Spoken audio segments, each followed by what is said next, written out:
Hey everybody, it's CometX and welcome back to another premiere draft of Amonkhet Remastered. In our opening pack here we have possibly one of the probably top 3 best pick one pack ones in the format, Glorybringer. Absolute destructive card in limited. 5 mana for a 4/4 flying haste is already insane, plus you can exert it when it attacks, and if you do, it does 4 damage to a non-dragon creature an opponent controls.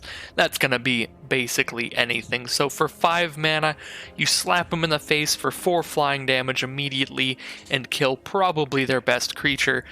Really not even close to anything else in this pack, and this pack has some really good cards in it, like Struggle to do damage to a creature equal to the number of lands you control, Magma Spray, 2 damage to something and exile it, Cartouche Strength, you get to fight when you play that, and the creature permanently gets +1/+1 trample, so like some great removal in this pack, but Glorybringer is just an absolutely insane card, so that's an easy pick one, pack one. So pack 2 is going to be a lot more interesting because while Blur of Blades is playable, it's not the greatest card, so I'm probably going to be moving into another color on this pick. Now there is an Oasis Ritualist, probably my favorite green common. I really like the green ramp decks. It's something I really like to do. There's reason to believe you get to scry 3 off the first half, and then when you Aftermath cast that from your graveyard, you can reveal the top card of your library, put it on the battlefield if it's a creature. This can work fine in blue-green ramp decks, but we've got a Glorybringer right now that we would love to stick to because it's super powerful, so I don't really want to take a 2-colored card out of this pack, just going to take something mono-colored. So I think it's going to be one of the black cards for me, probably. Baleful Ammit or Splendid Agony. Splendid Agony, decent removal, and Baleful Ammit, pretty big creature for 3 mana. But there's an argument for Riddle Form. I mean, blue-red spells is a decent deck you can try to do. The auto-select's going to go for Baleful Ammit here, and I'm not opposed to that decision.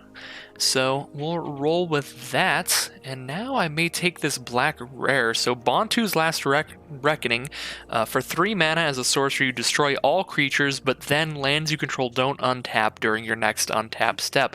Since this only costs 3 mana, you could potentially use this in the late game to spend 3, destroy all creatures, and then maybe spend 3 or 4 more to drop a creature of your own onto the board, so you have something on board even if your lands aren't untapping next turn.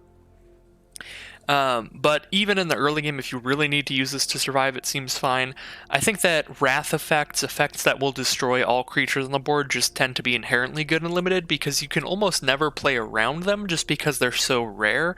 So whenever you have it in your hand, obviously you can try to set up the board in a way to where you are destroying a lot more of your opponent's creatures than your own. Say your opponent's getting really aggressive trying to kill you quickly, you can just kind of sit there and be like, I'll just play like 1 or 2 creatures to block for a bit, to get into a situation where maybe you're killing 3 or 4 of your opponents. So Bontu's Last Reckoning, I think it's definitely a good card.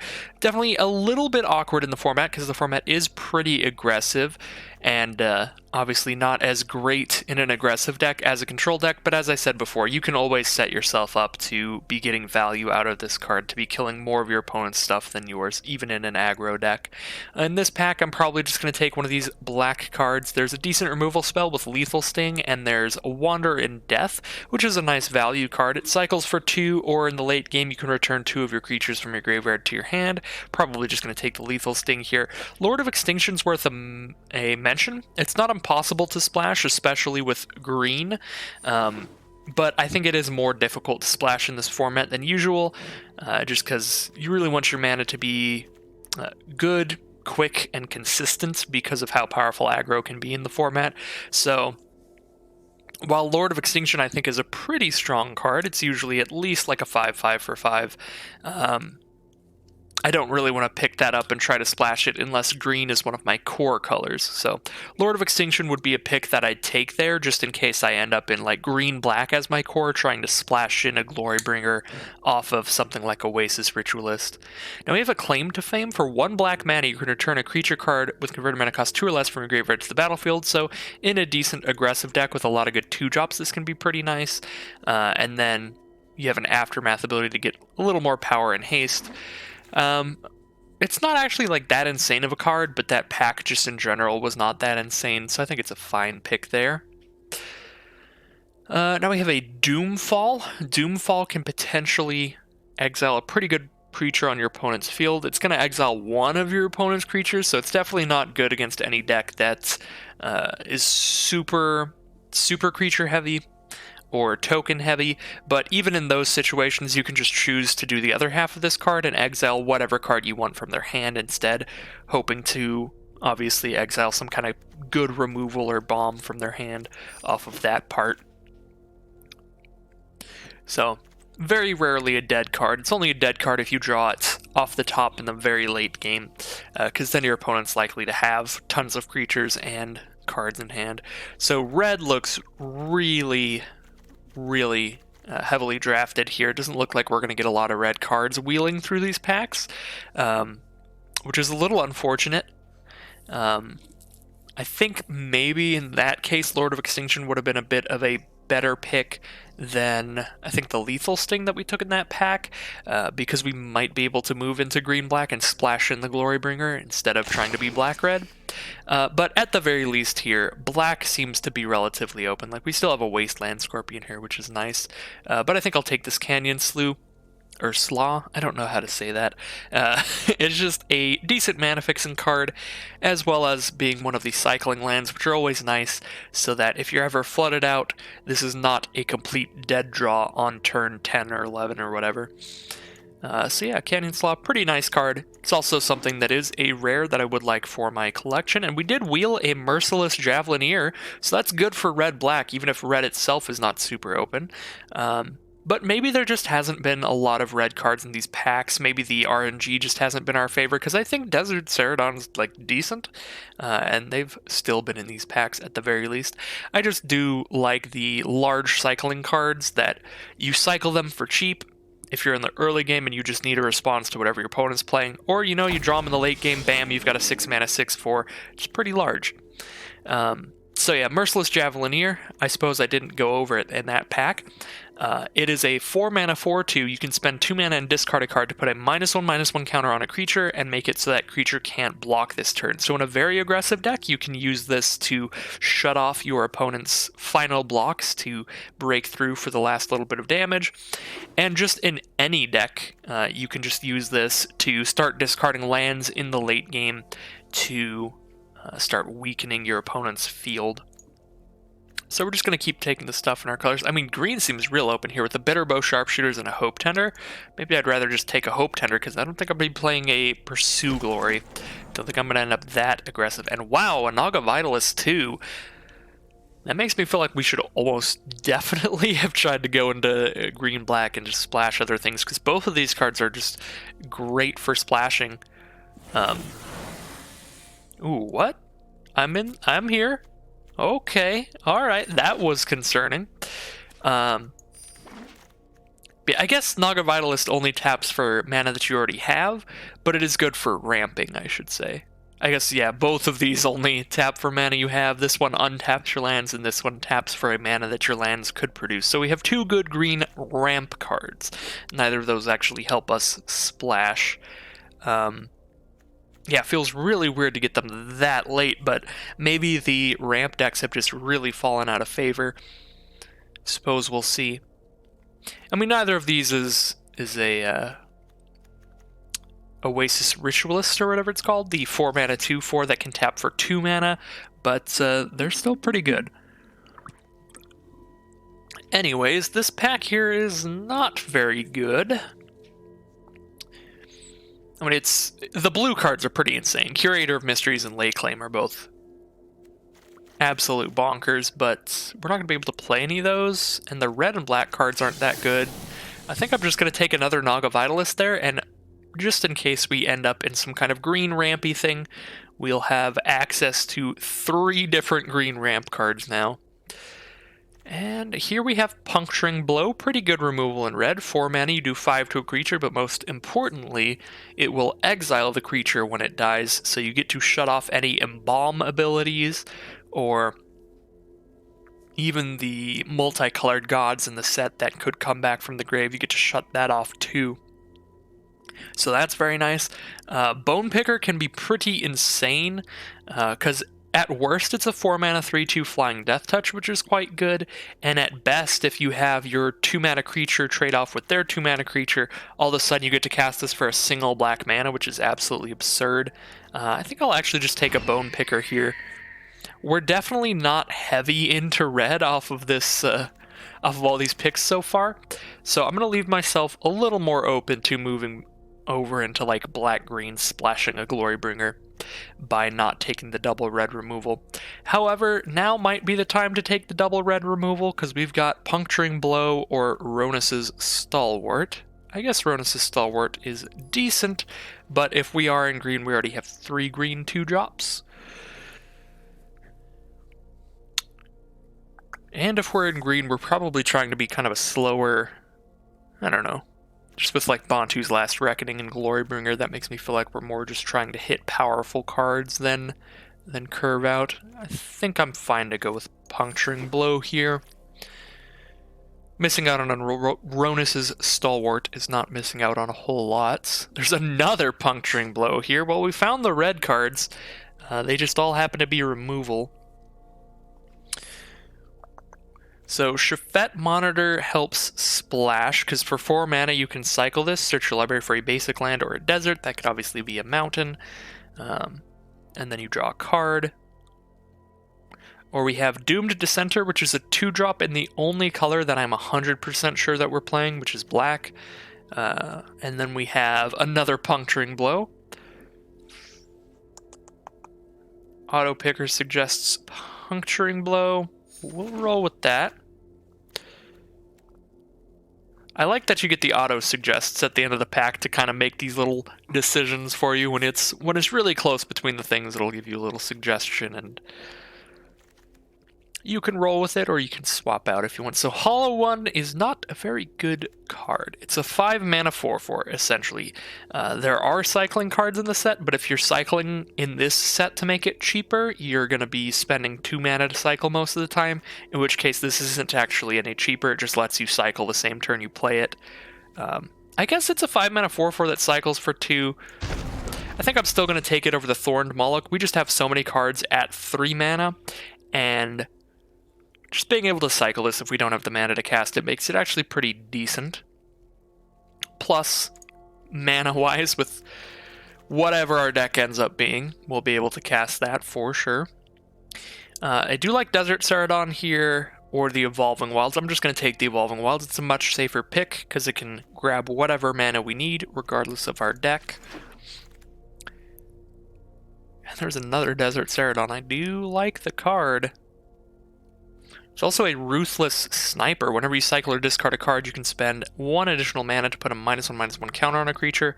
Don't have a lot of cycling right now. We've got Merciless Javelineer will let us discard a card. Horror of the Broken Lands and Hollow One will cycle, so that's 3 cycling cards right now. It is an early game play, though. Yeah, I'll roll with the Ruthless Sniper, and hopefully we keep wheeling all these Desert Ceradons super late, and we can try to build some kind of red-black cycling deck. Go ahead and take another Horror of the Broken Land. Scavenger Grounds is a pretty great land for Historic, because it's definitely main deckable hate against graveyard strategies, or at least sideboardable hate. And this pack's pretty empty. We got a 3 mana 3/3 that can't block unless we have another zombie. We don't have a lot of zombies. Or we've got a 3 mana 2/1 flyer that can get haste for an additional mana. Both of these are pretty mediocre. I'll take the Bone Slasher, I guess. I think just a 3/3, if you're on the aggressive, is going to be a little more powerful. Now we'll take a Pitiless Vizier, because we do have a little bit of a cycling theme. Not a huge one. And now we'll draft a Cartouche of Zeal. I do think most of the cartouches are pretty nice, like because they're all decent by themselves, and if you end up picking up any trials, they are just fantastic, because all of the trials have the secondary effect of returning to your hand every time you play a cartouche. So, you know, the green trial, you could get a 4/2, and then when you play a cartouche, you bring it back to your hand, then you get another 4/2 later. The black one, you make your opponent sacrifice a creature. The red one, you do 3 damage to a target. A lot of great cards like that. So this pack's going to be really easy never to return. A 3 mana sorcery to destroy any creature or planeswalker, and a 4 mana sorcery to exile a card from a graveyard and create a 2/2 black zombie creature token. So just really good value off that one card. You're killing one of their good threats and getting a nice little 2/2. You could potentially even kill 2 of their threats with this if you destroy a creature and then exile one of their Aftermath cards or one of their Embalm cards. So I think it's just good removal. So we're going to end up in a weird black-red deck with like no 2 mana cards, it looks like. I guess at our 2 mana cost, we could just be cycling some stuff to try to make sure that we hit the right 3 mana card. Definitely a little concerned about this deck just in terms of having the early game plays to survive against more aggressive decks.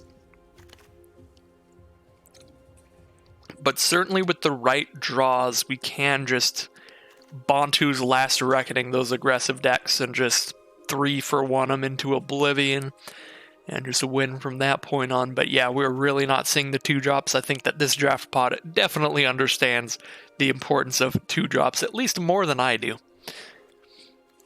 So now there's another Wasteland Scorpion.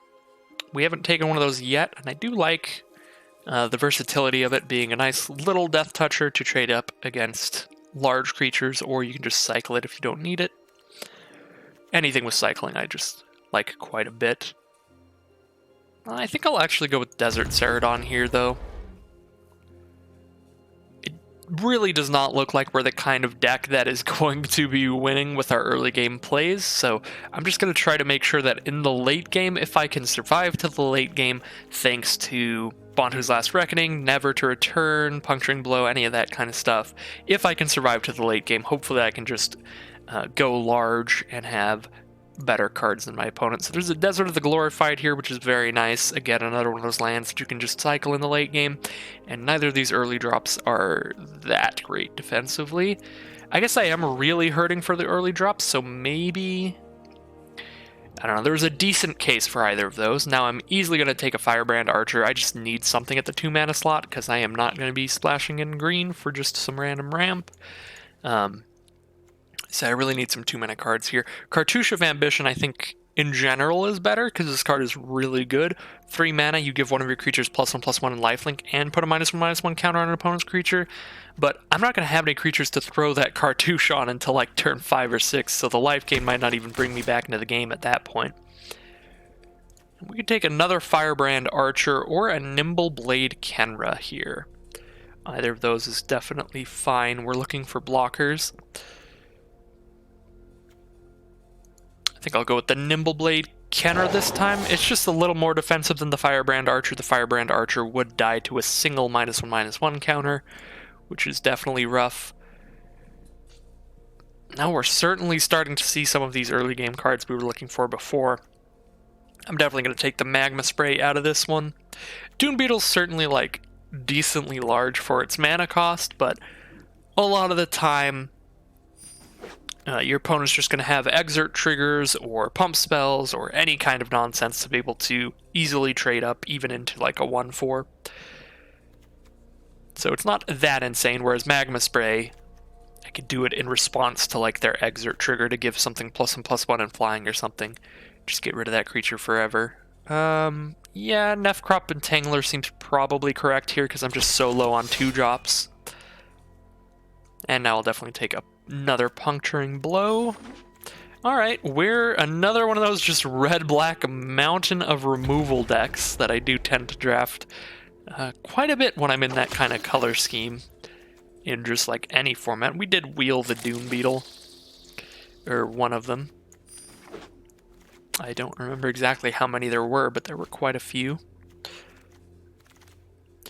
I'm probably not actually going to run Claim to Fame. I just don't have that many converted mana cost 2 or less creatures. So I do need to cut 5 more cards here. Let's see what we got. Kind of want to cut the Marauding Bone Slasher because it's not going to be able to block the vast majority of the time, and that's what I really need it for. We're definitely not aggressive. We're definitely just trying to win a long game. 4 more cuts. Cartouche of Zeal, really only an aggressive card or a card to combo with Trials. We don't have Trials and we're not very aggressive, so we can cut that.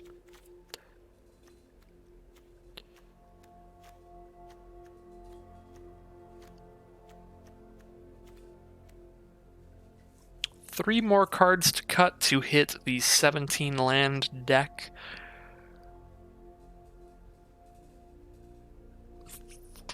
I kind of want to cut one of these 2-drops, but that seems, I don't know, a little bold.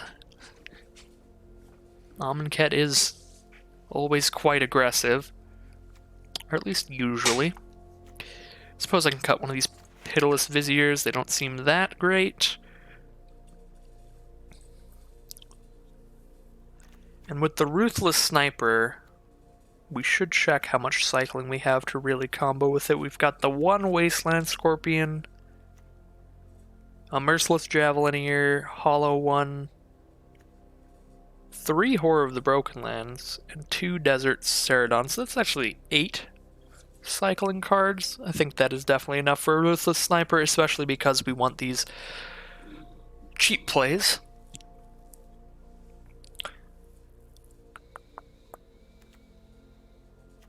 Kind of considering taking a Doomfall out just because we have plenty like good targeted removal. And Doomfall really does not work against an opponent with like 3 creatures.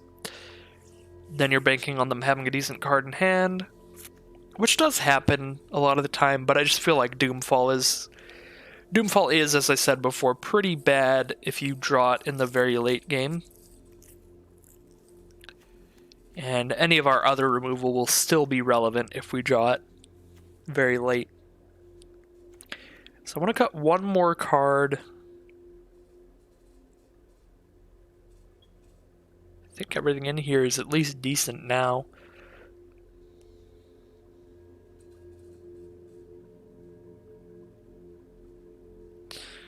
Let's drop another Pitiless Vizier. I don't know. I kind of want to have at least one of those.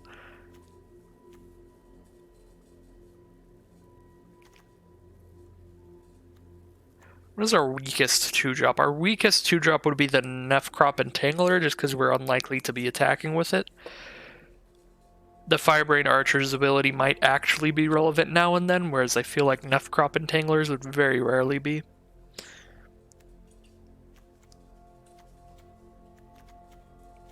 Yeah, we could take that out, and then this will be our deck. Let's go ahead and throw in our Hour of Devastation lands to be all thematic about it. And a 7/7 split seems fine to me, just because I really want my red mana early, and then I do have a ton of black cards. So there's reasons to want a lot of both colors. And this will be 1 more black mana than red mana in the deck, which we are definitely heavier in black. But as I said before, we want the red early, so I still want a lot of red in here. I think this mana base is certainly fine. Let's make sure we don't have the adorable kitten sleeve on. That seems a little inappropriate to this deck. We'll throw Igneous Cur on and get into the gameplay, see how well this deck does. It has very powerful rares, exceptionally powerful plays that are available to it, but the curve is less than ideal. We don't have a lot going on in our early game to the point where we've had to throw in kind of filler early plays just to try to survive to the point where we're casting something like a Glorybringer. So we'll definitely be keeping this hand. Our opponent starts with a Soul Scar Mage. Pretty scary, but drawing into Bantu's Last Reckoning makes me feel a little confident against that. If they curve out really hard here, we could respond with a nice 3-for-1. And that's how it's going so far. Turn 1, 1-drop, turn 2, 2-drop. I'm absolutely going to play the Dune Beetle here. Simply because I don't know when I'm going to get my second swamp. Edifice of Authority is a very powerful card. It's basically Icy Manipulator in this format. For 1 mana, you can... For 1 mana, you can make it so something can't attack this turn, and after you've done that 3 times, you can pay 1 mana and say something can't attack or block. until your next turn. So once you get all 3 counters on it, it's basically Icy Manipulator, if you remember from Dominaria how powerful that card was. So it looks like a mirror match. Some red-black decks here. Facing off. Don't really want to Magma Spray something just in case I draw a Swamp. If I draw a Black Source, this Bantu's Last Reckoning is just going to be so powerful. That's a Black Source. I'm going to play that right now. And pass turn and hope to just survive this turn. If they play another creature, that's going to be so good. Any more value we can get out of the Last Reckoning is going to be fantastic. And if I draw into another Swamp, I would even have the mana to cast Bantu's Last Reckoning and a Bone Picker right after. Let's see what kind of combat trick this is. I am going to block the 3/2 to stop the most damage here, since everything is going to die to a Bantu's Last Reckoning anyway. Looks like they're not going to spend a pump spell to kill my Doom Beetle. I was really hoping that they would, because that's what I expected from that attack, would be some kind of pump spell, but if they're just going to play another creature, that's fine with me, because bam! Goodbye, all creatures. And now I've got a loaded grip against their 2 cards in hand, and we are going to drop a Bone Picker. And now we have a Magma Spray held up for whatever they play next turn. If they play anything this turn. Zealot of the Godfire, that is 3 toughness, so that's not going to get Magma Sprayed. But we can Glorybringer the turn after this, and that can get shot right off the board. Yeah, I'm not going to block that. I'll just send in.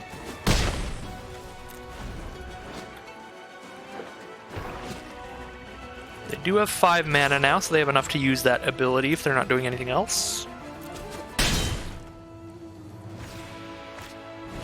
There's a Pitiless Vizier with 1 black mana up. We'll see if they have a Black Cycler here, and then I'm going to cast Glorybringer next turn. No Black Cycler, so that'll get exiled forever, and Glorybringer would finish off that creature, but they do have the Edifice mana still up, unfortunately, so maybe I just Puncturing Blow that. I do have a giant stack of removal, so I may as well utilize that while I can. Yeah, playing a Glorybringer here isn't going to do a lot. It'll make sure that I get in for 3 damage, but then I'm still facing off against that 4/3. I would rather have their board clear. I'm going to have to try to go wide around this Edifice. Alright, with nothing on board, we'll absolutely just cast Glorybringer. And then that'll get Edificed, but then we get to hit for 4. We're going to start hitting them for 4 damage every turn.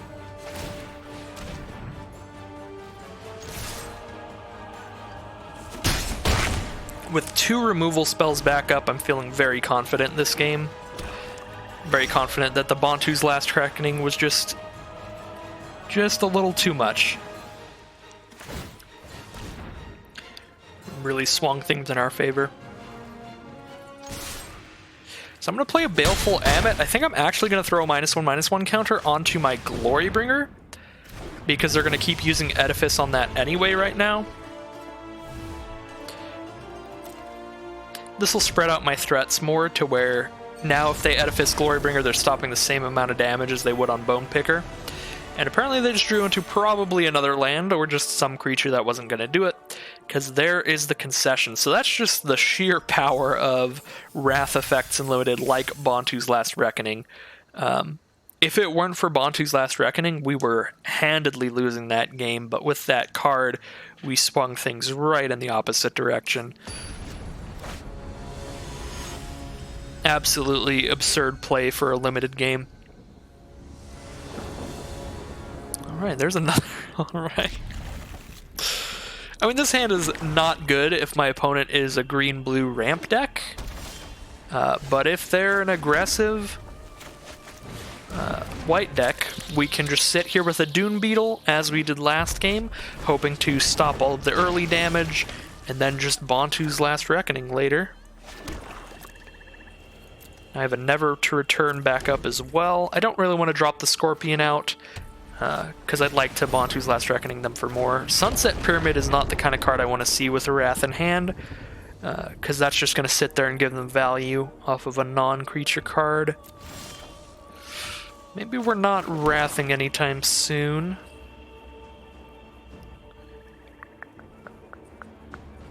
Yeah, I'm gonna go ahead and drop the Merciless Javelin here, and we'll just play it straight for now.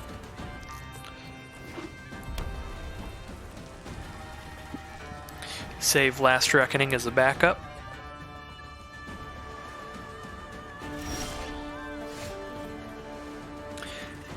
So at instant speed, I can discard this mountain to give the Mummy -1/-1. So I can send in, and if they don't have a pump spell, I can make sure they don't trade for Javelin here. Impeccable timing to kill that. I don't believe I have any response. No, at that point I'm just going to play this land, because at 6 mana I can start casting stuff like my Desert Ceradon. They're just going to take the one there.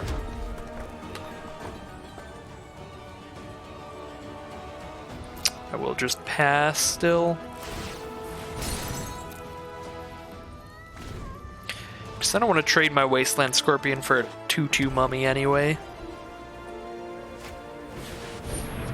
There's a 2/3 Mummy, and it exiles something, so I'm glad I didn't cast Never to Return yet, at least. Because that would be gone.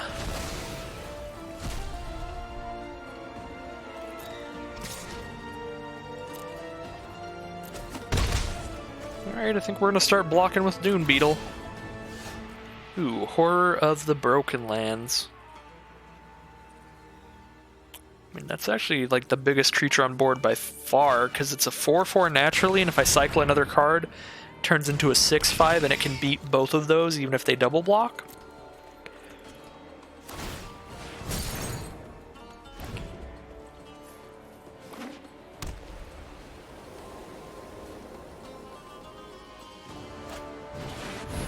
Puncturing Blow.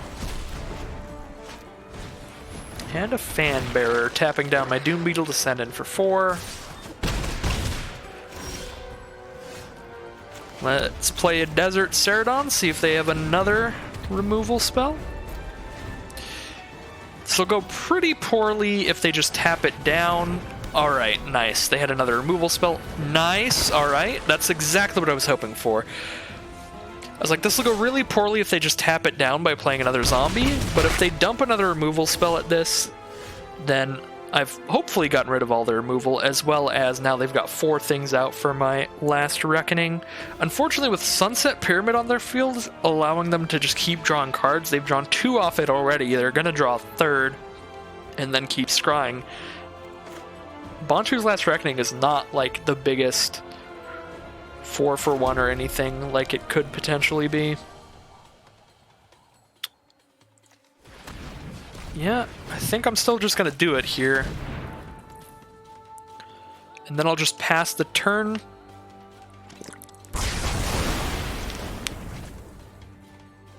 I could play Wasteland Scorpion, but then none of these lands untap next turn. I guess either way, I have the mana right now, or I have the mana next turn, so I may as well. I'll have the same amount of mana either way. So might as well cast that as soon as possible. But yeah, this is the problem. The Sunset Pyramid is just so good at just sitting there and drawing cards that even with the Bantu's Last Reckoning to kill 4 of their creatures and only 1 of mine, they still have more cards than me because of the Sunset Pyramid.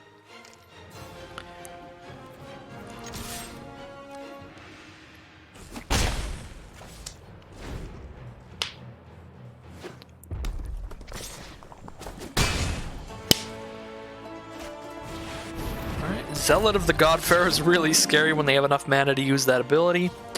5 mana to do 2 to an opponent or Planeswalker, and yeah, they just still have a million cards. So I do have 7 mana. I have enough to Puncturing Blow and Never to Return, so I think I'll leave them with just the 2/2 on board.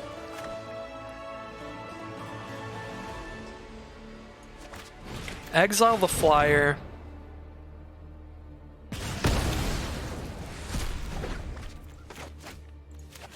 Destroy the zealots. And if they send in with Binding Mummy, we will take the trade there. Unfortunately, I'm just at a low enough life total where I'll have to do that. One more card in hand is a Desert Celadon. I mean, well, now we know that they have a Desert Celadon on field, so if I take the trade here... Yeah, that just seems bad. If I take the trade here, I don't have a Death Toucher anymore, and with a Death Toucher on field, I can potentially get them to not send in with that Desert Celadon. So let's exile something from their grave. I guess it doesn't really matter in a white-red deck. I don't know what they could have that would return things from the grave. I'll just exile a Zealot, I guess. Get a 2/2 zombie token. And I will use this 2/2 zombie token to put a -1/-1 counter on it. Because Blur of Blades is a card, while a 1/1 Death Toucher is going to accomplish the same thing that a 2/2 Death Toucher would on my field by being able to trade with Desert Celadon, if I made it a 1/1 Death Toucher, it would be able to die to a single -1/-1 counter, which is relevant because Blur of Blades is a card which is 2 mana in red to put a -1/-1 counter on a creature. So that's why I'm leaving the Wasteland Scorpion with 2 toughness there. We're going to send him with the Baleful Amonkhet. We really need to gain life here against this Tawkrop Elite. That gets in for 2 flying every turn, or they can exert it to hit for 3 flying. Looks like we are trading with their Desert Celadon, so we're going up to 8 life. Would have loved to be able to keep the lifelinker on the field, but I think our opponent is definitely smart enough to realize that we needed that more than they needed the Desert Celadon. So we're on a 4-turn clock from Tawkrop Elite, so we definitely need to get aggressive with our Desert Celadon. And I'll actually get aggressive with my Wasteland Scorpion as well, because I really need to do my best to... What is this? To outrace my opponent. Looks like they're going to chump that. I'm on a 3-turn clock now. I'm dead to 3 more swings from Tawkrop Elite. Again, just hoping that my large creatures are going to be able to crack back for enough. They are scrying a lot of cards to the bottom, so they're not hitting what they want to see yet. But they do have the Abrade to kill the Desert Celadon. So right now, I go to 4, crack them back for 7, they go to 11. I think I'm currently winning the race. Because they can exert to hit me down to 1 life here. No, don't you dare put that on top. So that means it's probably like an open fire or something that can do 3 damage to me.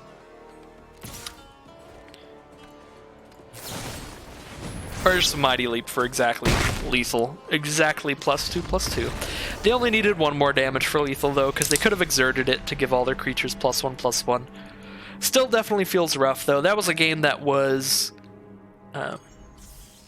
looking over it, basically single-handedly won by the Sunset Pyramid. Just such a powerful card. They're drawing enough cards to still have plenty to play after Abantu's Last Reckoning as a 3-for-1.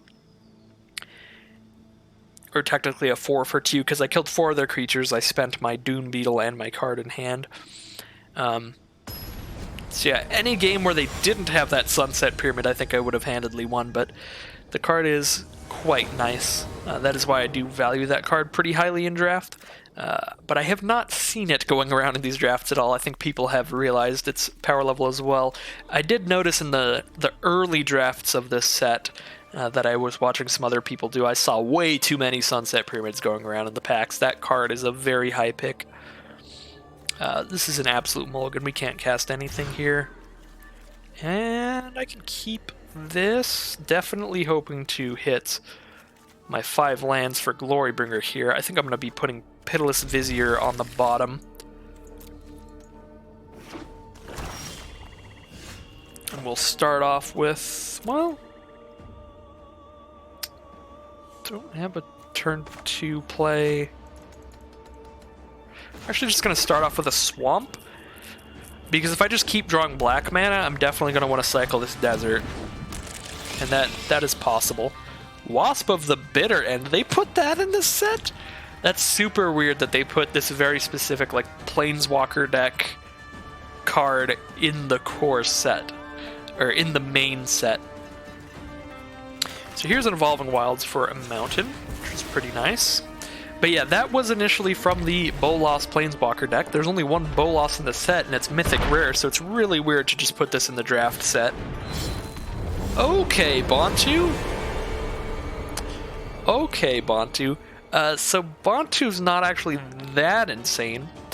It can't attack or block unless a creature they control died that turn. So it's probably not going to hit me very often. So yeah, definitely not as scary as it could be. So I can drop a Baleful Emmet, but that can't even block the Wasp anyway, so I think I'm just going to cycle this desert.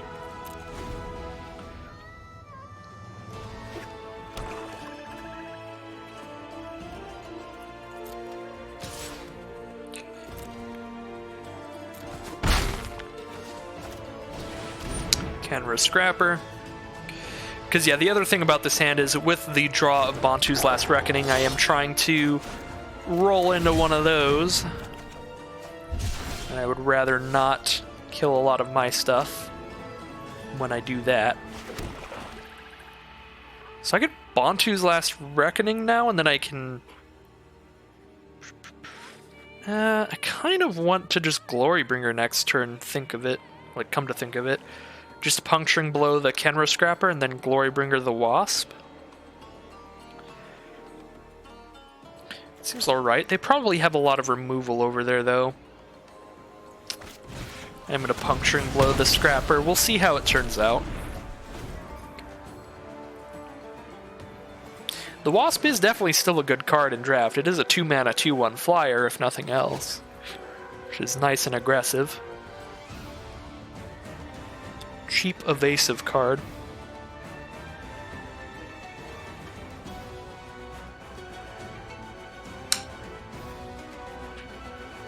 See what our opponent's thinking about here. They have 5 mana available, 3 cards in hand.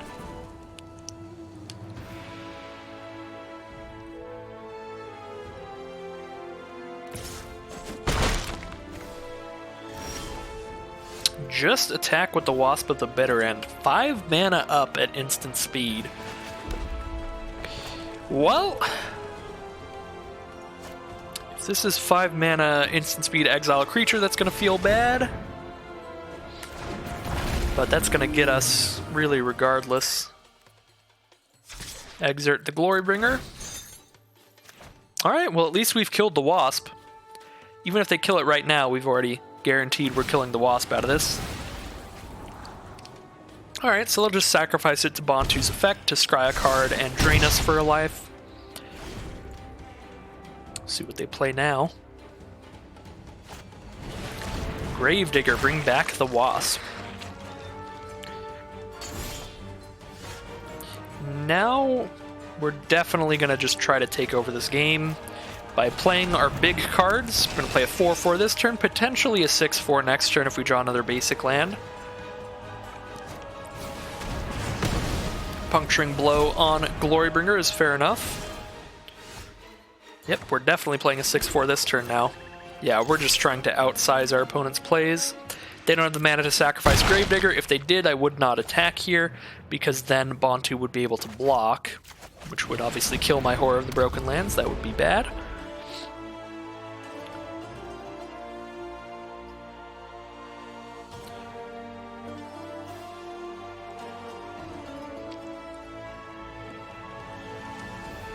So we've tied things up. It's 13-13 now. There's another Puncturing Blow, this time for my Desert Ceradon, my 6/4. So that at least makes sure I can get in with Horror of the Broken Lands one more time here, because they don't have the mana up to sacrifice Gravedigger yet again. I have 6 mana up, only enough mana to cast a Baleful Emmet or a Bone Picker. I'll go ahead and cast a Bone Picker here, because when they have enough mana to sacrifice a creature into Bontu, I don't really get to attack on the ground anymore, because all they have to do is sacrifice Bone Picker to be able to block with it. Splendid Agony to kill Bone Picker. Alright. Cartouche of Ambition. Make Gravedigger a 3/3 lifelinker. My Horror of the Broken Lands is just a 3/3. Well, now I'll cast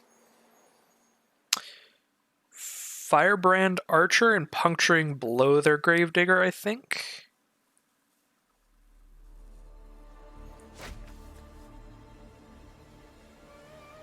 Unless a creature died under their control this turn. Okay, so yeah, Puncturing Blow would exile it, so that would not count as a creature dying. So we will do that. That hits him for a damage with Firebrand Archer's ability, and I hit him for 3 more with Horror. Alright, now I'm pretty sure they've basically just got the Wasp.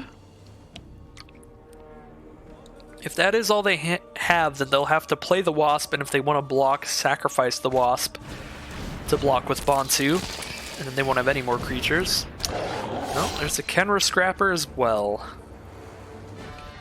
They have enough mana to sacrifice 1 creature here. Which they might do. They might want to try to just menace kill me by sacrificing both these creatures. Oh, and they scry a card to the top. That's not what I like to see, but I can't block Bontu either way because of the menace. They're at 9 life.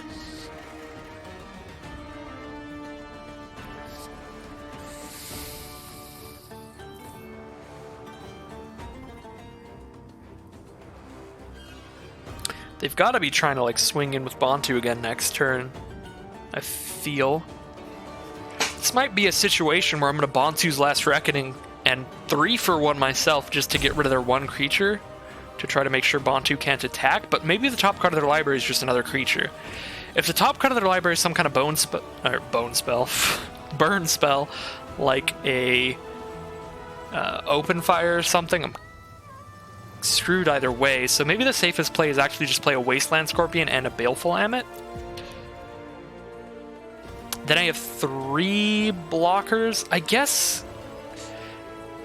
I mean, Kenra Scrapper... I'm just in a terrible situation either way, because I need to be able to block 2... I need to be able to block both of these menace creatures. I guess the only way Bontu gets to attack is if the top card of their library is a creature. So if the top card of their library is a burn spell, I can survive if I play Wasteland Scorpion and Baleful Ammit.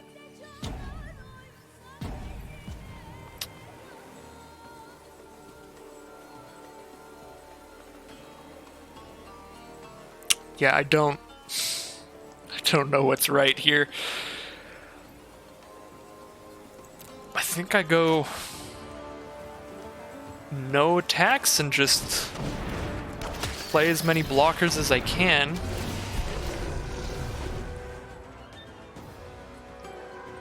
Here comes an Open Fire.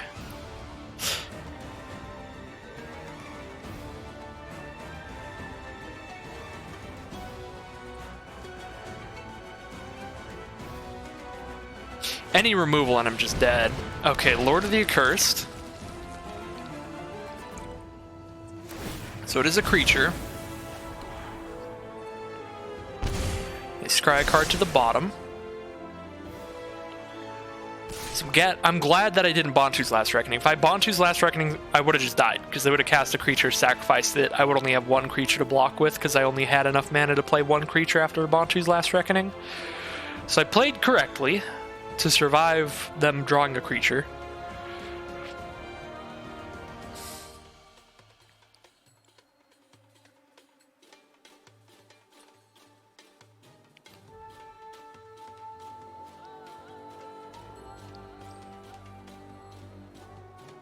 They about to send in with both? If they send in with both, they know they get to kill my lifelinker, at least. Okay, because I have to double block both of these. There's no way I can save my lifelinker, but I can make sure that they can only kill 3 creatures here. So yeah, I put both of these onto one of them. And then both of these onto the other one, because these are going to die either way, because they're tiny toughness.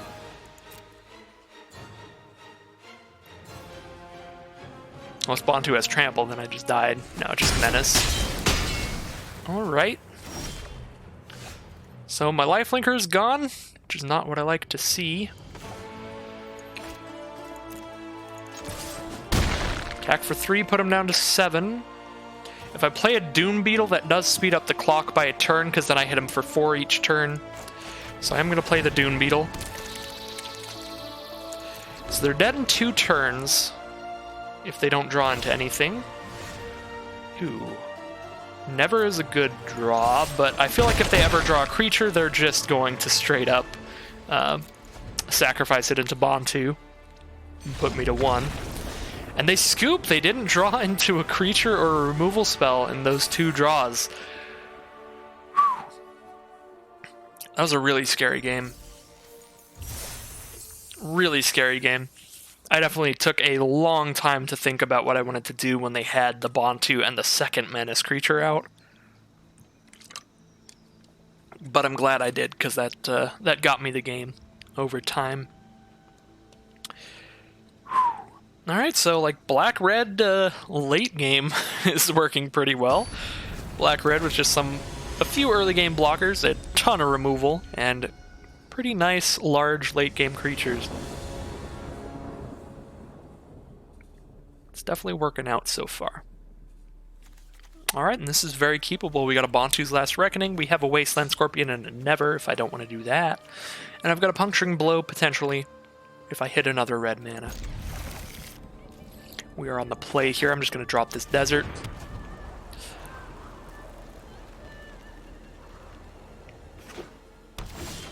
And they drop a white desert. White does tend to be pretty aggressive, so hopefully Bantu's Last Reckoning is nice against this deck. And white-red, those are some aggressive colors. Go to my turn. Swamp Pass.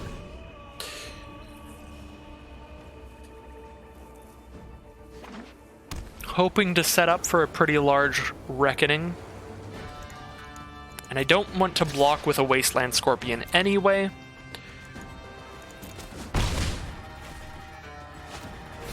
So I can keep it in my hand, hopefully.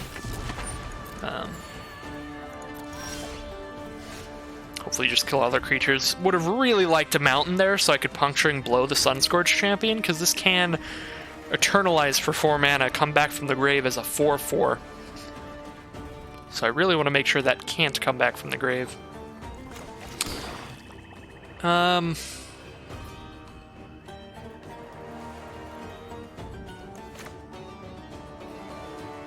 mean, at this point I might just trade my Scorpion into that.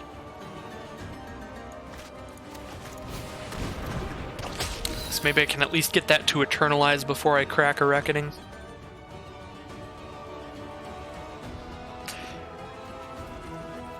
This is going to be the kind of game where I don't even have any plays after Reckoning. I'm just going to Reckoning and then hope to remove the rest of their creatures. So this will be a really defensive Bantu's Last Reckoning.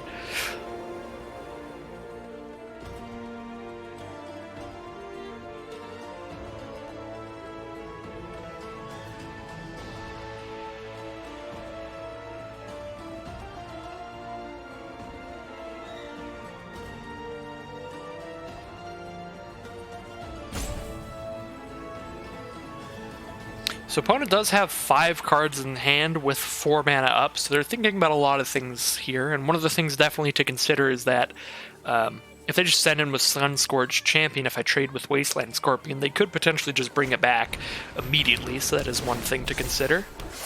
Ooh, Cartouche, making the Binding Mummy a 3/3 and spinning out a token. Just gonna not block that. Can take 3 there. See what they do now. Just pass. Well, there's my second red for Puncturing Blows, so I can Puncturing Blow a Sunscorched Champion now. Then I never have to worry about that coming back. Suppose I'll do that.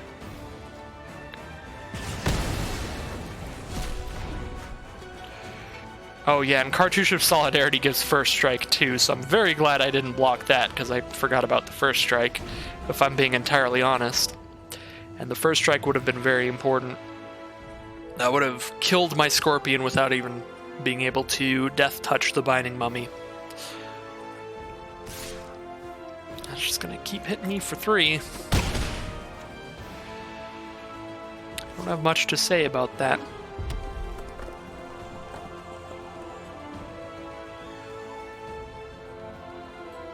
Guess I can never return it this turn if I really have to. Disposal Mummy, that'll exile my Puncturing Blow from grave. They tap down the Wasteland Scorpion for fun.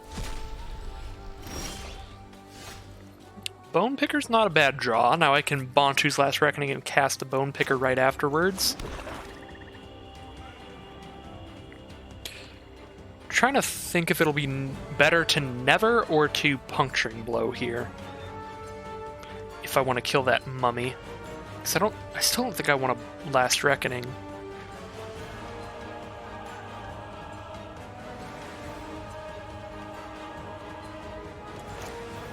I think I'm gonna Never that. Hopefully they don't have another Disposal Mummy. That'd be sad, because they could get rid of my Aftermath card off of that. I would lose out on all the value. I guess I can play a Bone Picker here too, but then I'm definitely not wanting to cast Bantu's Last Reckoning anytime soon. I don't think I'm going to do that. Still just going to hold on. Holding out for a hero. Where's your bomb rare? Where's your bomb rare so I can put it right on this spear? Look at that little dude. Poor guy. Okay, Gilded Ceradon, not a bomb rare, but it's a big creature nonetheless.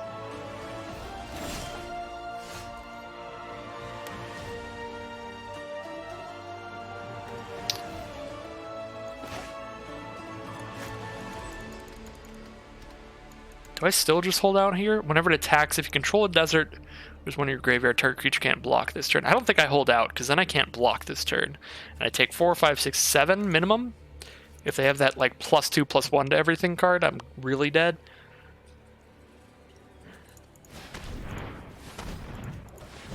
Yeah, I think I gotta just Reckoning now. And then I do still have a Puncturing Blow, if I end up needing to do that.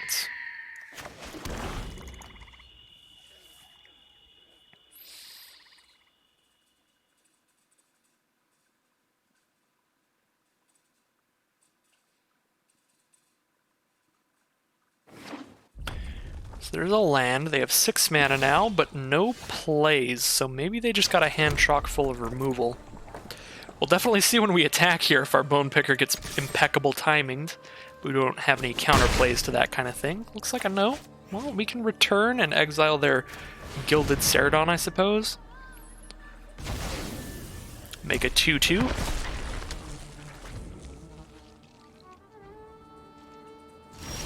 And just passing. I'm very curious what's going on in their hand now. Gonna go ahead and cycle this Canyon Slow. Ooh, Ruthless Sniper. So now whenever we cycle in the future, we can put some -1/-1 counters on some things. I'm just gonna hold out here, though, because I don't have anything to discard for the Ruthless Sniper to use its effect. And our opponent could have their own Wrath effect. They could have the literal Wrath of God. The original. 2 white, 2 of anything. Destroy all creatures. They can't be regenerated this turn. So 5 damage a turn. They're on a 2-turn clock either way, so I'm just going to keep everything in my hand here. And once again, just in case, they have a Wrath of God. If they have nothing, this is exact lethal, so what a draw. Let's see.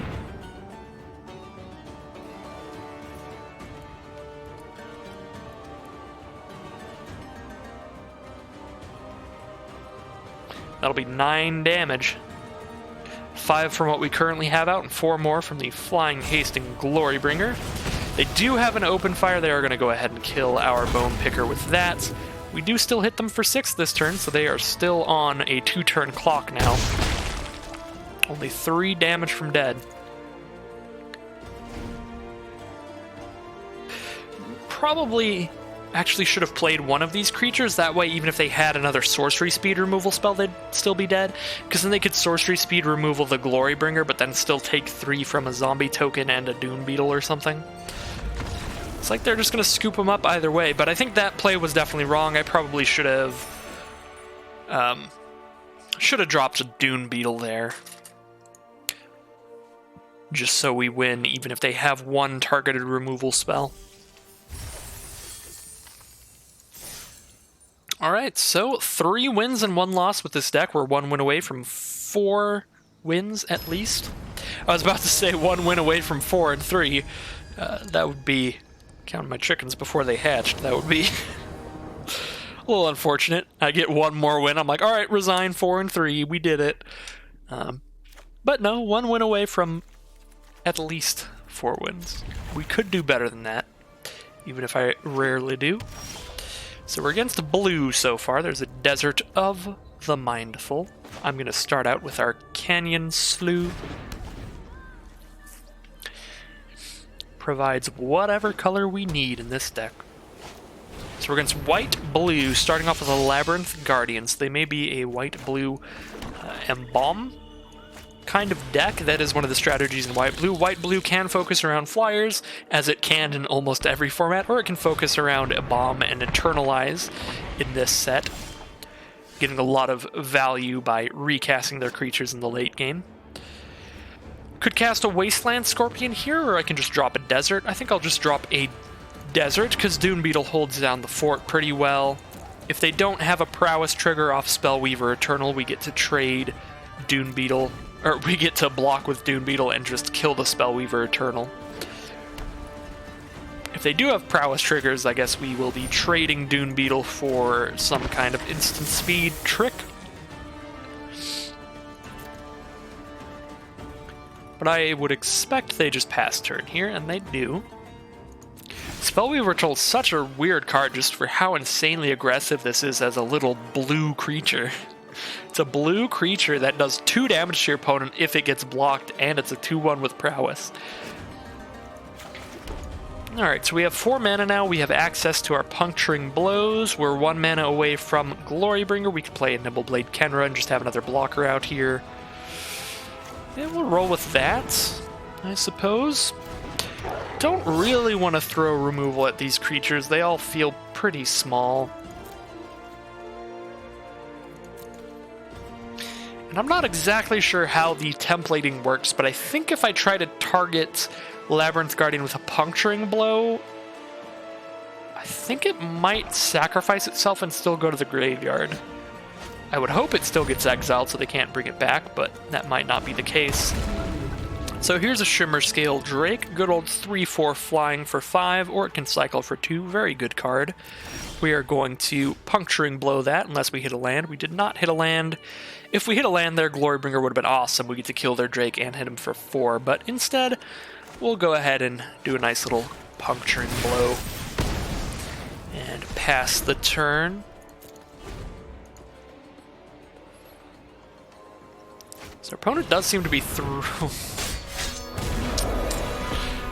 They are 3-color, because they're splashing in a Scarab God, which, when it dies, return it to its owner's hand at the beginning of the next end step. Well, I've got a gold Puncturing Blow here to exile that permanently, so we don't even have to worry about the best mythic rare in the entire format.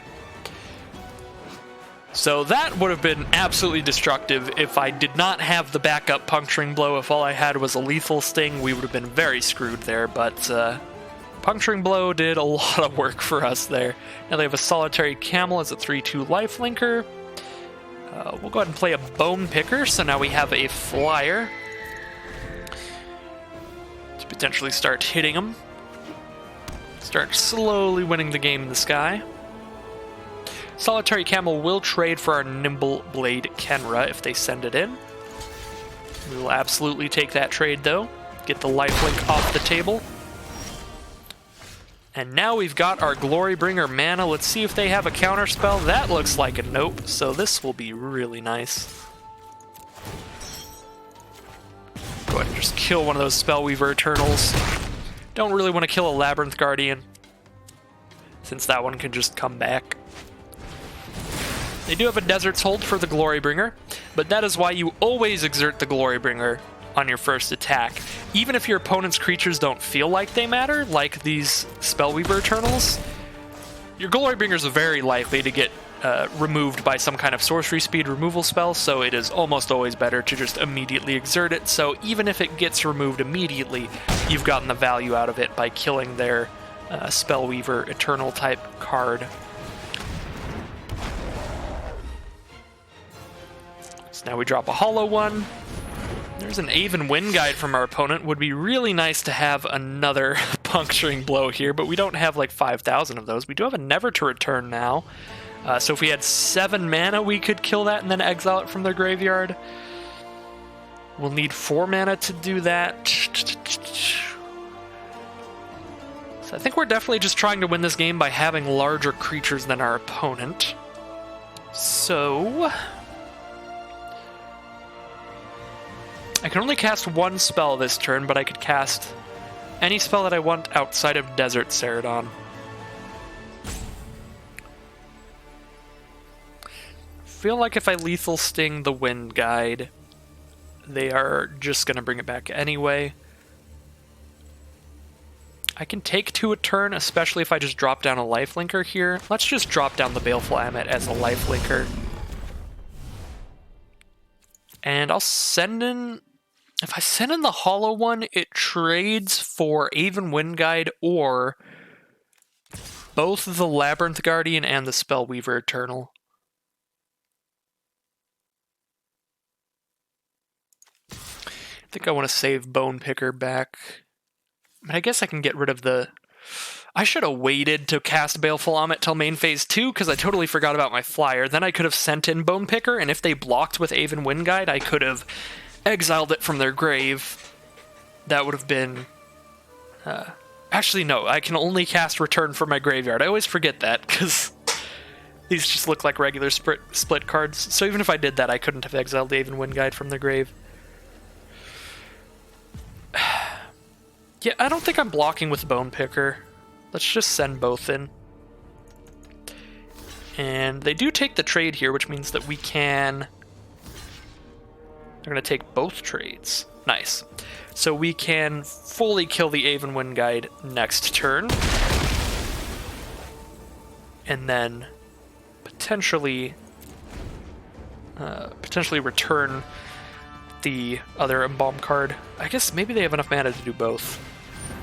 They do not. Alright, so Sacred Cat coming out, 1/1 lifelinker. And Embalming the Aven Wind Guide. So we are definitely going to never that. Or Lethal Sting it, I guess.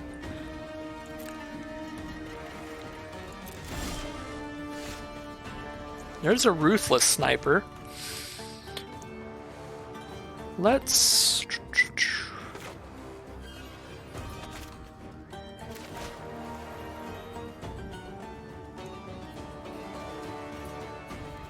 I don't know. Lethal Sting kills less things, but never allows me to cast Return.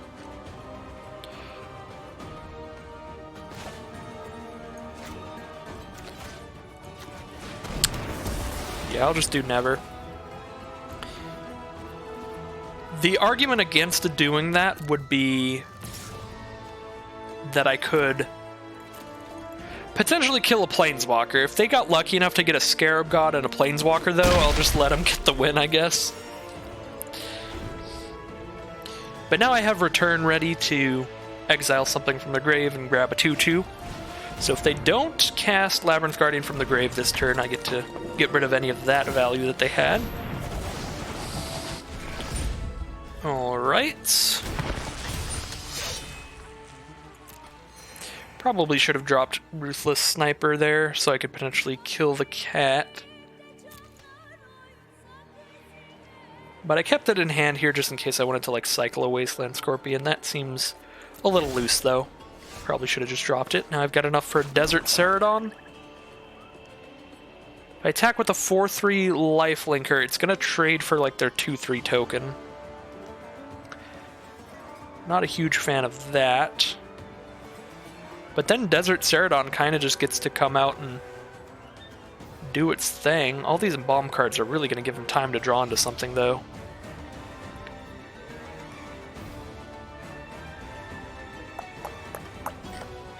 Yeah, I definitely don't want to Lethal Sting something.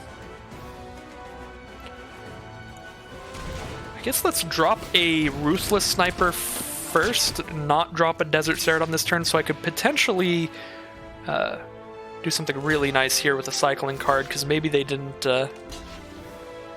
not think about my Ruthless Sniper here. So let's see, they've 1, 2, 3, 4 power, so I would have to cycle and pay for 2 things here, so I'd have to cycle Desert Ceradon, but if I do that, I can keep Baleful Ammon on the board. That seems worth it, to be honest.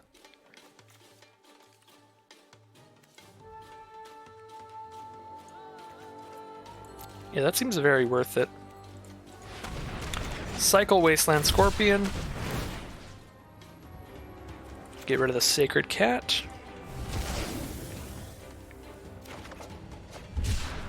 Cycle Desert Ceradon. Make the Anointer Priest 0/2. And now I keep my Baleful Ammon. And they're just going to scoop him up there, because, yeah, leaving the Lifelinker on the board was going to be pretty huge. Pretty huge, because that just turns that into like a 2-for-1, a 3-for-1, or whatever. But not exactly, because I did have to discard some cards that would have been powerful later, like the Desert Ceradon. So that is 4 wins now. 4 wins and 1 loss heading into our 6th game. No matter what, here I'm feeling pretty groovy. We've got the 1,400 gems out of this, as well as 3 more prize packs, and it did cost 1,500 gems to enter, so we are in the value. At worst here, we've spent 100 gems for all of the cards that I drafted, and 3 more booster packs, which is a pretty phenomenal deal. So any win from now on is just absolute gravy. Alright, this hand is not very exciting. But it's got both of our colors, it's got 3 mana, it's got the mana to cast Puncturing Blow by grabbing a 2nd red off of Evolving Wilds. And we've got multiple cards we can cycle for pretty cheap here.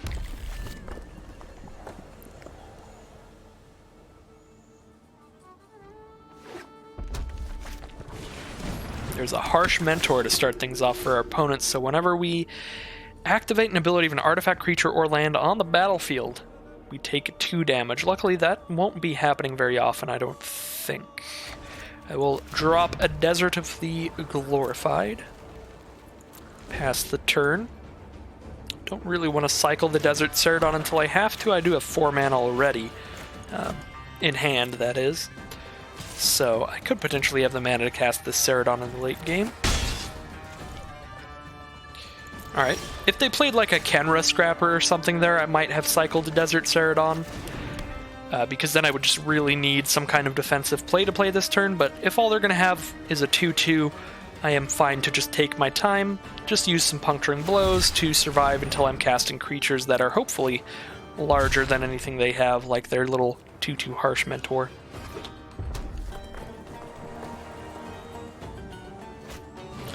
There's a Trespasser's Curse, so whenever a creature enters the battlefield under our control, we lose a life and they gain a life. Luckily for us, we don't have a ton of creatures in our deck. We just have a few large creatures, so that card is not the greatest against our specific strategy.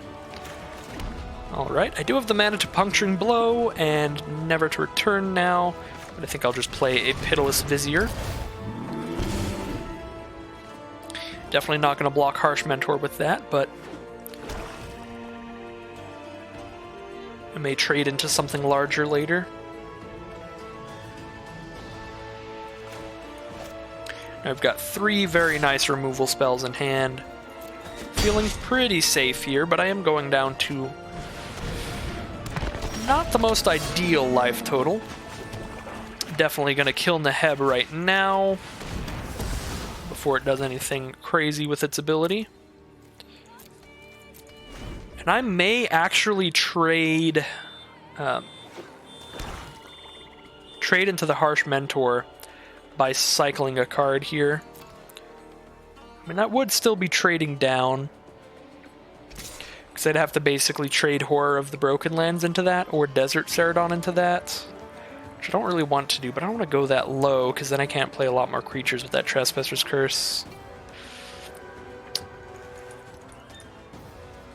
I think I'm still not going to block here. There's a Marauding Bone Slasher. Go to my turn. Here is our 6th land. Now we drop our biggest creature, a 6/4. That puts us down to 10. So at this point, I'm getting to the point where if I go any lower than this, I am going to start just trading anything on the board. All right, nice. And now I have a Magma Spray, so I can just Magma Spray the Harsh Mentor. All right. Makes me feel nice and safe. Drop down a Horror of the Broken Lands. And that Marauding Bone Slasher cannot currently block because they don't control a second zombie, so Desert Ceradon is free to send in. So start getting in for 6 a turn. I think we're in a good position. We've got double Puncturing Blow for anything scary they play. All we got to do is make sure that the board stays about as clear as it is right now. And we should have free reign to take over this game.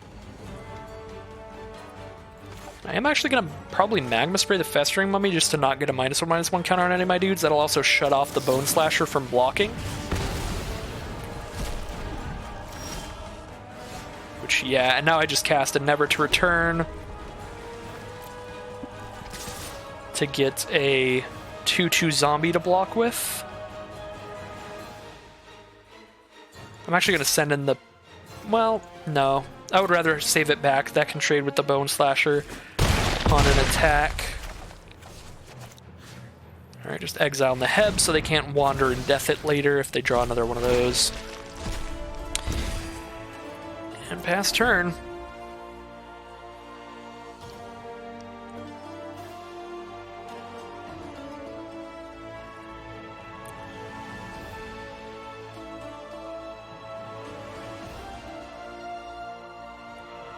This music really is phenomenal.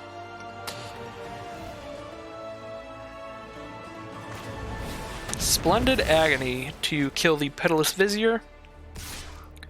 They send in with the Bone Slasher. I will go ahead and chump block there just to be really safe, and then I'll try to Puncturing Blow Harsh Mentor for lethal here. Because if that resolves, here's 10 damage. And it looks like it all resolves. So that was it's a pretty nice game in our favor. Trespasser's Curse, I don't think it's the best card in Limited. I think that there are times when the card can be really nice. But I would definitely have that as a sideboard card for against heavily white draft decks that have cards like Oketra's Monument that are spitting out a 1/1 token every time you play a creature. If you're playing against one of those kind of decks, I think Trespasser's Curse can actually be pretty nice. But don't think it really did a lot of work against our deck. Other than that, we just had the big old cyclers like Desert Ceradon to just be larger than their early game creatures, and all the removal backup to stop their cards like Neheb, so pretty picture perfect game there. Pretty basic stuff. See how we do this hand, or this game. I kind of want a mulligan, but I think I gotta keep this. I've got both our colors, I just gotta crack Evolving Wilds for a swamp, and then I have 4 mana ready. No matter what I draw, I'll be able to Puncturing Blow something on turn. Oops. Sorry about that. On turn 4. We've just got to hope that our opponent doesn't have a super aggressive start. If they do, we at least have a Ruthless Sniper could trade with like a 3/1 or a 2/1, so they'll have to exert that if we drop our Ruthless Sniper. And next turn, we could actually potentially cycle one of these Desert Ceradons to use it as a removal spell to kill their Nefcrop Entangler.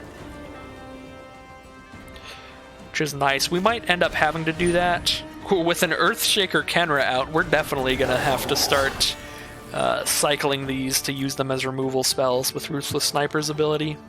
Because now we're going to take 4 immediately, go down to 16. Ooh. Make that 5 with a Cartouche of Solidarity, giving them another token. So this is the kind of hyper-aggression that is frequently available in Amonkhet Remastered drafts. So this is the kind of deck I was really worried about when building this deck. When we were getting towards the end of the draft and I really did not have a lot of 2-drops, this is the kind of deck that could just crush me. And the thing is, even if I cycle one of these now, the only creature I could remove would be the Earthshaker Kenra or the token. Obviously, we don't want to remove the token, but if I remove the Earthshaker Kenra, once they hit 6 mana, they can bring that back from their grave as a 4/4 haste, and just say some creature can't block that turn. So, I mean, this is just pretty bad. I kind of want to Puncturing Blow the Earthshaker Kenra next turn. But then I'm just not removing anything this turn. I guess I can use Ruthless Sniper's ability at instant speed. So I can just wait. Hope they play some kind of creature pre-combat that I would rather kill here. Because I really don't want to set them up to be able to eternalize that as a massive 4/4 haste later.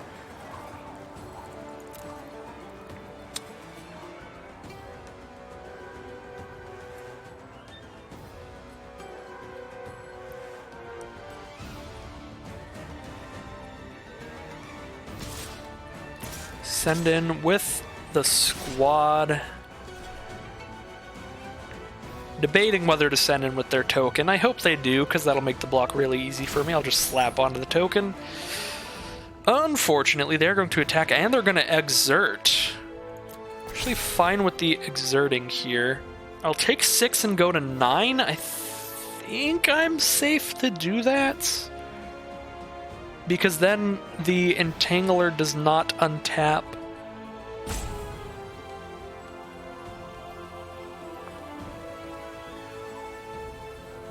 Kind of want to throw a -1/-1 counter on the Entangler, actually, because that'll make it a 3/3 when it's exerted, which will not be big enough to trade up into the Horror.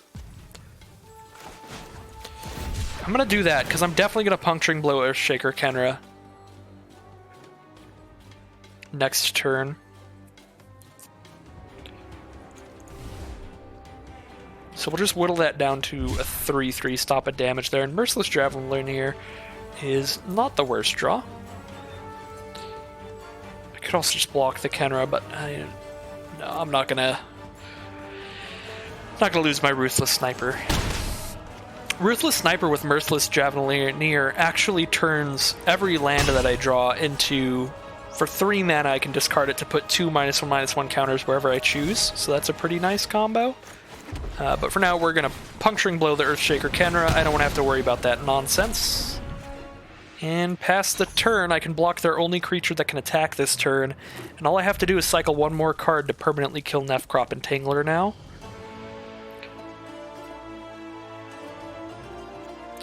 They do have Shefet Dunes. They can sacrifice this to give all their creatures +1/+1 till end of turn, but with only 2 creatures out, it's not that scary. Honored Crop Captain is a 3/2 whenever it attacks. All their attacking creatures get +1/+0 till end of turn, so they're going to have a massive attack next turn. Unless I shred away some creatures with Ruthless Sniper. I could shred away their token and their Entangler by cycling my Horror and my Desert Ceradon, and then I will have the mana to Bone Picker as well that turn. That seems like probably the safest play, so I'm just going to go ahead and do that.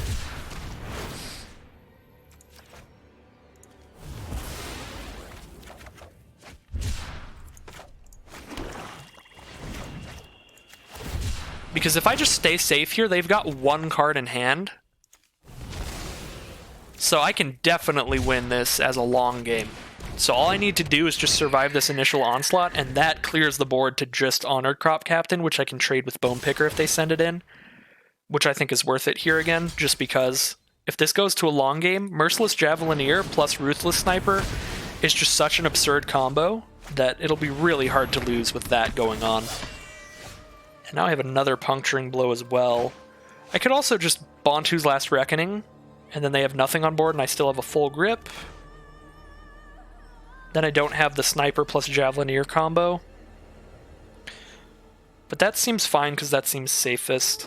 We'll just do that.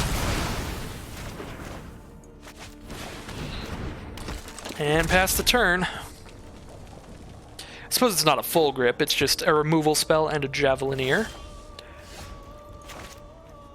I'm actually going to keep this land in hand now. I should have kept the last hand too, that was dumb of me. I was not thinking about the Javelineer's ability at that time, I was more thinking about how little mana that I had after Bantu's Last Reckoning.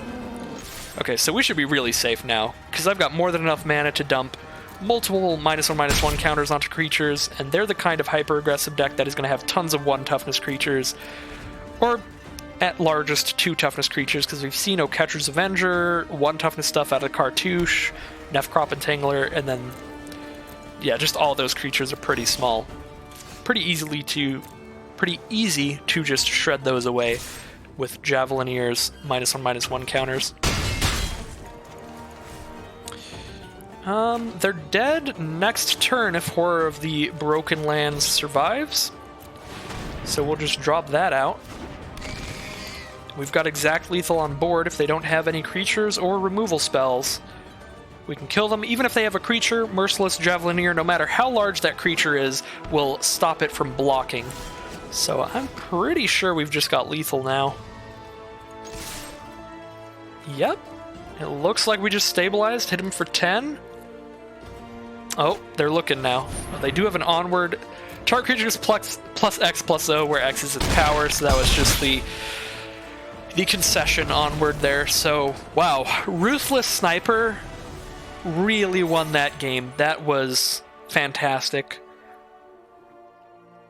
And I think that using Puncturing Blow on Earthshaker Kenra was also very correct there, because they ended up drawing into enough lands where they could have definitely recast that from the grave to put a lot of pressure on me again. So I think all around that was another game that went really well in our favor. And Bantu's Last Reckoning did its usual thing. Not as crazy as usual. We only killed like 2 creatures with it, I think. But it was good. It was definitely good.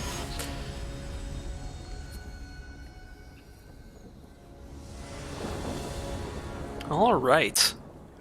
This is maybe the most capable hand I've drawn all game. I mean, it's kind of slow, but we have Bantu's Last Reckoning if our opponent really gets off the ball running. And seeing as they're green, that is one of the slowest colors, potentially.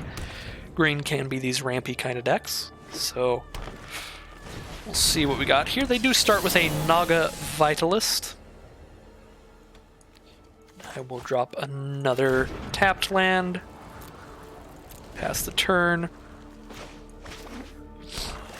They are green, black, and here comes an Oasis Ritualist. I might just Bantu's Last Reckoning right now. I can get a nice little 2-for-1 here, and I don't need my mana next turn. The only 4-mana card I'd be playing is a Merciless Javelineer, which is not the craziest thing. So I kind of want to just kill both those things so that I know they can't ramp into anything crazy. Because that gets rid of 3 of their mana. They could have played a 7-mana card this turn if they played a basic, which they did.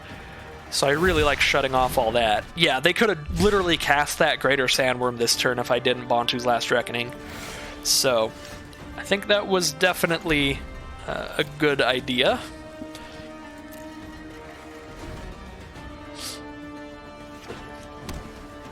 We'll see what they cast on turn 5 with 5 mana at the ready. An Hour of Promise. They are very much the ramp kind of deck. So this is just going to grab two lands of their choice.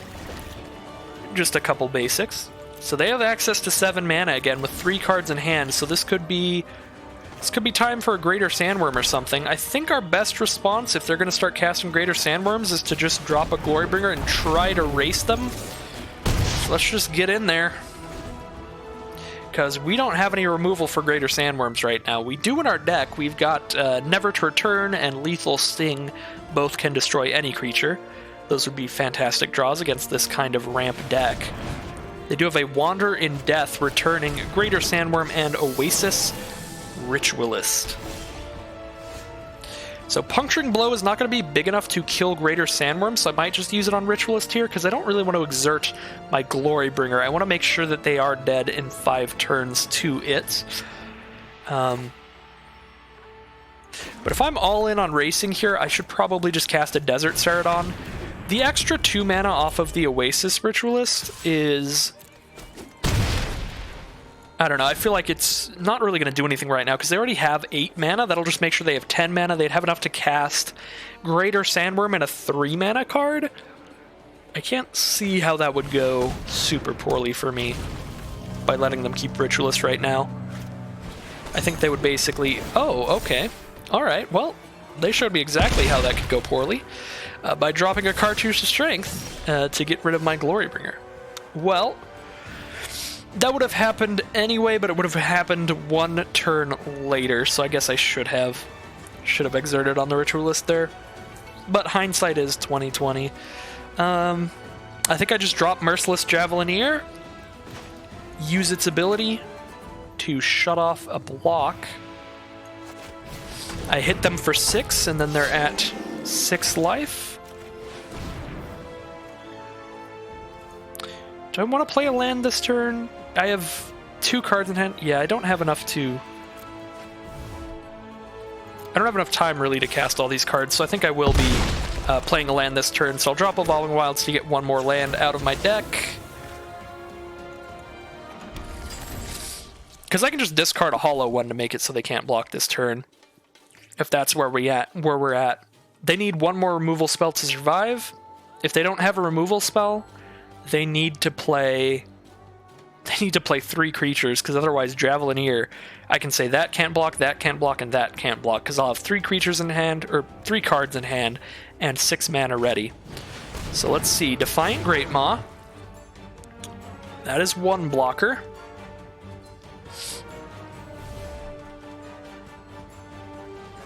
Is that all they got? Just gonna pass turn here. Let's see if they have a response to this. If they don't have a response to this, then this is going to be game. Alright, that looks like game. No responses. That'll be 10 damage. Alright. Is that the 7-win run? That's the 7-win run. Very nice. 7 wins, only 1 loss. Overall, really nice red-black deck there. We just had a ton of removal. Those cycling late game plays came in really handy. Just those cards like Desert Ceradon and the... what's the 5-mana 4/4? I don't remember what it's called. I could have actually played that turn out better. Actually, if I discarded Puncturing Blow instead of Hollow One, I could have cast Hollow One that turn. Because it would have cost 2 less for every card I discarded. Either way, we did win it all out. 7 wins and 1 loss. So that deck certainly worked out. Definitely to the... just a testament to the power level of, like, Glorybringer and Bontu's Last Reckoning. I think that was... a lot of those wins were off the back of Glorybringer and Bontu's Last Reckoning, for sure. So that was our first 7-win run through Amonkhet Remastered. Very nice. 2,200 gems and 6 packs. Let's see what we've got in these final packs. But as always, if you enjoyed this video and you want to see some more, just stick around, like, comment, and subscribe, all the goodies. And I'll be back again whenever I've got time. I usually just say soon, because anytime that I try to say a specific time I'll be doing something, it never happens, because I'm very bad at scheduling. That's just the kind of person I am. I'm pretty busy. And, yeah, just not good at calendars and schedules and shit. Anyways, let's see what's in these packs before I log off for the night. Ooh, Rest in Peace. This is a card that wasn't initially in Amonkhet or Hour of Devastation. This is a new one that they put in just for Arena to get it on there, so that's really cool. Very, very nice card that I'm sure we'll see tons of play in historic sideboards, similar to Scavenger Grounds, which actually was in Hour of Devastation initially. Just really good against graveyard strategies. Ooh, Majestic Miriarch. This is going to be an absolute staple in a lot of historic Brawl decks, friendly Brawl decks. Really big, really quickly. 5 mana for a creature that has twice the power and toughness of the total number of creatures you control. So by itself, it's a 2/2. With one other creature, it's a 4/4. With 5 other creatures, it's a 12/12. And it gets all of their abilities. So whatever abilities your creatures have at the beginning of combat, it just scoops them all up. It's like, okay, you have a haste creature, a trampler, and a flyer. Well, this is a trampling haste flyer then. Really fun card. I doubt that's going to see any competitive play, but great stuff for the Historic Brawl formats. And I do really hope that they make Historic Brawl a permanent queue and just have it like take place of the regular Brawl queue. Or at least just put on full-on Commander here. So let's see what the last rare of the video of this event is. Liliana's Mastery, a nice little zombie tribal card. They're a little bit expensive for constructed, but I could definitely see it as the top end of some aggressive zombie decks, because it's certainly a lot of power and toughness for the mana cost. It's 2 3/3s basically, since it's giving them all +1/+1 by itself, as well as obviously buffing the rest of your zombies. So, very nice draft overall. I'd like to thank you all again so much for watching, and I will see you again next time, sometime soon, for some more Magic Arena and Amonkhet Remastered content. And I'll see you then.